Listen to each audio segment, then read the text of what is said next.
नमस्कार, मी अविनाश भास्करसाठी उद्योजक, motivational speaker आणि कॉर्पोरेट ट्रेनर. आजचा विषय जो मी निवडलेला आहे ऑन्टरप्रेनरशिप रिलेटेड निवडलेला आहे. म्हणजे खूप ट्रेंडिंग वर्ड आहे ना तो ऑन्टरप्रेनरशिप. बिझनेसमन, उद्योजक असे बरेचसे व्हिडिओज आपण यूट्यूबवरती बघतो की उद्योजक कसं व्हायचं, उद्योजक मी कसा घडलो. आणि हे सगळं बघत असताना आपल्या मनामध्ये ते मोटिवेशन आणि इन्स्पिरेशन येतं, जे की फार चांगली गोष्ट आहे मोटिवेशन आणि इन्स्पिरेशन येणं. पण त्याच्यासोबत अजून एक गोष्ट येते, ती म्हणजे आपण एक इमॅजिनरी वर्ल्ड सेट करतो आपल्या माइंडमध्ये. ती इमॅजिनरी वर्ल्ड म्हणजे आपल्याला तो पैसा दिसायला लागतो, ते ग्लॅमर दिसायला लागतं, ते सगळं फेम दिसायला लागतं, आपल्याला एखादी मर्सिडीज दिसायला लागते आपल्यासमोर, आपली मर्सिडीज आहे ती, तो बंगला दिसायला लागतो, ते सगळं काही दिसायला लागतं. ते इमॅजिनरी वर्ल्डमध्ये आपण फसतो. हा खूप मोठा ट्रॅप आहे मित्रांनो. म्हणजे बघा, मी काय सांगतोय की ते ड्रीम बघणं चांगलं आहे, पण ते ड्रीम बघून, ते ग्लॅमर बघून घाई गडबड करून डिसिजन घेणं फार चुकीचं आहे.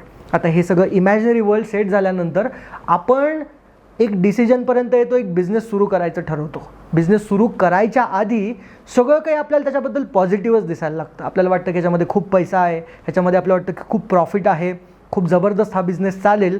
आणि मग आपण त्या फ्लोमध्ये तो बिझनेस सुरू करतो. आणि बिझनेस सुरू केल्यानंतर काही वर्षांमध्ये तो स्ट्रगल होतो. म्हणजे 99% बिझनेसमॅन स्ट्रगल करतात. आणि त्या स्ट्रगलिंगमध्ये, त्या लॉसमध्ये, त्या प्रॉब्लेम्समध्ये कुठेतरी तो बिझनेस शटडाऊन करावा लागतो. मेजॉरिटी ऑफ लोक शटडाऊन करतात तो बिझनेस, आणि मग बिझनेसकडे परत कधीच वळून बघत नाहीत. आणि मग आयुष्यभर त्यांच्या आसपासचे, त्यांचे मुलं किंवा नेक्स्ट जनरेशन जर बिझनेसचं नाव काढतात तर ते त्यांना समजून सांगतात की बिझनेस करायचा नाही, बिझनेसमध्ये लॉसेस होतात. आणि मग त्या पद्धतीने ते त्या बिझनेसकडे बघण्याचा त्यांचा दृष्टिकोन होऊन जातो. आता आपल्याला आईसबर्गच्या खालचा मोठा हिस्सा बघावा लागेल की एक्झॅक्टली असं का होतं.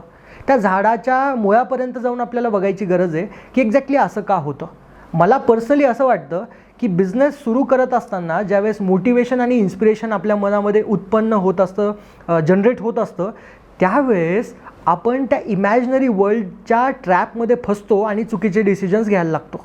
म्हणजे काय, म्हणजे एक बिझनेस सुरू करत असताना दोन पैलूकडे फोकस करण्याचं गरज आहे, दोन ॲस्पेक्ट्सकडे फोकस करण्याचा गरज आहे. आपण काय करतो, आपण एकाच ॲस्पेक्टकडे फोकस करतो. पहिल्यांदा बघूया दोन ॲस्पेक्ट्स कुठले. पहिला ॲस्पेक्ट म्हणजे तुमचा टेक्निकल ॲस्पेक्ट्स. आता बरेचसे स्पीकर्स किंवा बरेचसे उद्योजक तुम्हाला हे सांगतात की बिझनेस रिलेटेड तुम्हाला फायनान्स आला पाहिजे, तुम्हाला बिझनेस रिलेटेड सगळं कॅल्क्युलेशन आलं पाहिजे, त्याचं टेक्निकल नॉलेज आलं पाहिजे, GST, टॅक्सेशन किंवा तो बिझनेस चालवायचा कसा, ह्या सगळ्या गोष्टी तुम्हाला कळायला पाहिजे. उदाहरणामध्ये एक चहाचा बिझनेस तुम्हाला सुरू करायचा आहे तर तुम्ही लोकेशनच्या मागे असतात की लोकेशन तुम्हाला कुठे चांगलं मिळेल, किंवा ते चहा बनवायची सामग्री झाली, ते दूध कुठून आपल्याला मिळेल, ती चहा पत्ती कुठून मिळेल, किंवा कस्टमर्स आपल्याकडे कसे आकर्षित होतील, मार्केटिंग रिलेटेड फंडात झाले, हे सगळं म्हणजे हे टेक्निकल ॲस्पेक्ट्समध्ये आलं. आपण ह्याच्याकडे फोकस करतो, ह्याचाच अभ्यास करतो आणि बिझनेसमध्ये प्रवेश करतो. पण मजेदार गोष्ट ही की दुसऱ्या ॲस्पेक्ट्सबद्दल तुम्हाला कोणीच सांगत नाही. दुसरा ॲस्पेक्ट म्हणजे तुमचं इमोशनल मॅनेजमेंट असतं.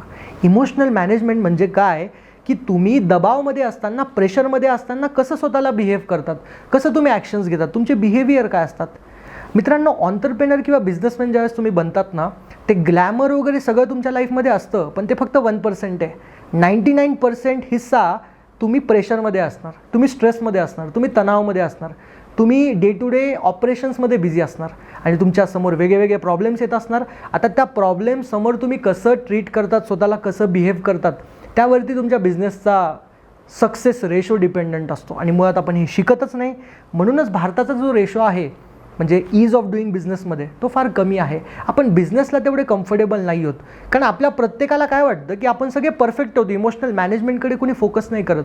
आपण टेक्निकल ॲस्पेक्ट्सकडे चांगला फोकस करतो. आपण बिझनेस शिकतो, पण बिझनेस चालवण्यासाठी लागणारी इमोशनल मॅनेजमेंट मुळात आपल्यामध्ये मिसिंग असते, आणि म्हणून आपल्याला फेलियरचा सामना करावा लागतो. उदाहरणामध्ये, आता तुम्ही एखादा वडापावचा बिझनेस सुरू करताय, आणि वडापावचा बिझनेस सुरू केल्यानंतर समजा कस्टमरची तुम्हाला एखादी कंप्लेन आली, तर कंप्लेनला तुम्ही कसं मॅनेज करतात, त्या कस्टमरशी तुम्ही कसं बोलतात, ती कस्टमरची प्रॉब्लेम तुम्ही रिझॉल्व कसे करतात. ऑफकोर्स मी फार छोट्या बिझनेसबद्दल बोलतो आहे आज, की तुम्ही मोठ्या बिझनेसला पण ह्याला कोरिलेट करू शकतात. जसं की तुम्ही एखादं स्टार्टअप सुरू केलं आहे, एखादी तुम्ही सॉफ्टवेअरची कंपनी सुरू केली, ह्याच्यामध्ये तुम्हाला कंप्लेन्स येणार आहेत, कस्टमर कंप्लेन्स. एखाद्या वेळेस तुमचा सेल्स फार डाऊन असणार आहे, तुमच्या एम्प्लॉईचा तुम्हाला त्रास असणार आहे, तुमचे एम्प्लॉई तुमचं काम ऐकत नाही, असे विविध प्रकारचे प्रॉब्लेम असतात. कोणी तुमच्या बिझनेसमधून प्राईम मेंबर्स तुमचे सोडून चाललेले आहेत. आता अशा घडीला ज्यांचं इमोशनल मॅनेजमेंट वीक असतं, ते लोक मुळात बिझनेसमध्ये सस्टेनच करू शकत नाहीत. कुठलाही बिझनेस जर सस्टेन व्हायचा असेल, सक्सेसफुल करायचा असेल, तर पहिले 1000 दिवस सस्टेन होणं फार इम्पॉर्टंट आहे. पहिले 1000 दिवस सर्वाईव्ह करणं फार इम्पॉर्टंट आहे. तो 1000 दिवसांचा पल्ला गाठला की मग बेसिकली तेवढे प्रॉब्लेम्स येत नाहीत. पण ते 1000 दिवसांच्या चाळणीमध्येच बरेचसे ऑन्टरप्रेनर्स निघून जातात, बाहेर पडून जातात, अपयशी ठरतात आणि मग ते बिझनेसची कधी वाट बघत नाहीत.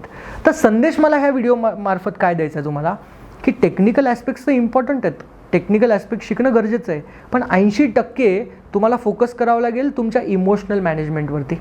मुळात तुमच्या पर्सनॅलिटीमध्ये काही ब्लाइंड स्पॉट्स असतात. तुम्हाला तुमच्या रागावरती नियंत्रण नसतं, किंवा तुम्ही आपत्कालीन सिच्युएशनला व्यवस्थित तुम्ही स्वतःला हँडल करू शकत नसतात. तुमचा अचानकपणे BP वाढत असतो, तुम्हाला टेन्शन्स येत असतात. तर ह्या सगळ्या आपत्कालीन सिच्युएशनसाठी आपण प्रिपेअर राहायला पाहिजे, की अशा परिस्थितीमध्ये कसं बिहेव करेल. त्या लिडरशिप क्वालिटीज असतील, किंवा मी टू बी व्हेरी प्रिसाईज त्याला म्हणायचं असेल तर इंटरपर्सनल स्किल्स. ह्या इंटरपर्सनल स्किल्सवरती तुम्ही फोकस केला पाहिजे. आपण मुळात त्यावरती फोकस करत नाही, कारण आपल्या सगळ्यांना असं वाटत असतं की मी फार परफेक्ट आहे, माझ्यामध्ये काहीच प्रॉब्लेम नाही आहे. पण तसं मुळात नसतं. तुमच्या आसपासच्या मित्रांना, तुमच्या आईवडिलांना किंवा तुमच्या हजबंडला, वाईफला विचारा, ते तुम्हाला व्यवस्थितपणे फीडबॅक देतील. त्या फीडबॅकला व्यवस्थित घ्या, ते तुम्हाला सांगतील तुमच्यामध्ये काय प्रॉब्लेम आहेत, आणि तुमच्या इंटरपर्सनल स्किल्सवरती फोकस करा. एक पुस्तक आहे विनिंग एज, मी तुम्हाला प्रत्येक व्हिडिओच्या मार्फत या पुस्तकाबद्दल सांगतोय. एक इंग्लिश व्हर्जन आणि एक मराठी व्हर्जन. ज्याही व्हर्जनमध्ये तुम्ही कम्फर्टेबल आहात, हे पुस्तक जर तुम्ही वाचलं, 13 टूल्स ह्याच्यामध्ये मी दिलेत, 13 टेक्निक्स मी ह्याच्यामध्ये दिलेत, ज्या तुम्ही जर इम्प्लिमेंट केल्या तुमच्या लाईफमध्ये, तर तुमच्या लाईफमध्ये तुम्ही सक्सेसफुल होऊ शकतात, तुम्ही जिंकू शकतात. आणि म्हणूनच पुस्तकाचं नाव दिलं आहे द विनिंग एज. जिंकायचं असेल तुम्हाला तुमच्या क्षेत्रामध्ये, तर ह्या स्किल्स आत्मसात करणं, ह्या कॉम्पिटन्सीज तुमच्यामध्ये डेव्हलप करणं फार गरजेच्या आहेत. ह्यावरती तुम्ही काम करा, ह्याच्यावरती तुम्ही डेव्हलपमेंट करा, आणि तुम्ही बघा त्यानंतरच तुम्ही त्या बिझनेसमध्ये पडा. किंवा ऑलरेडी तुम्ही बिझनेसमध्ये असाल तर ह्या गोष्टींवरती फोकस करा. तुम्हाला लक्षात येईल की ह्या गोष्टींमुळे, ह्या कॉम्पिटन्सीजमुळे तुमची ग्रोथ होत नाही आहे. हे पुस्तक तुम्हाला ऑर्डर करायचं असेल तर ॲमेझॉनची लिंक मी डिस्क्रिप्शनमध्ये देतो आहे. ॲमेझॉनच्या लिंकवरती जाऊन तुम्ही हे पुस्तक परचेस करू शकतात.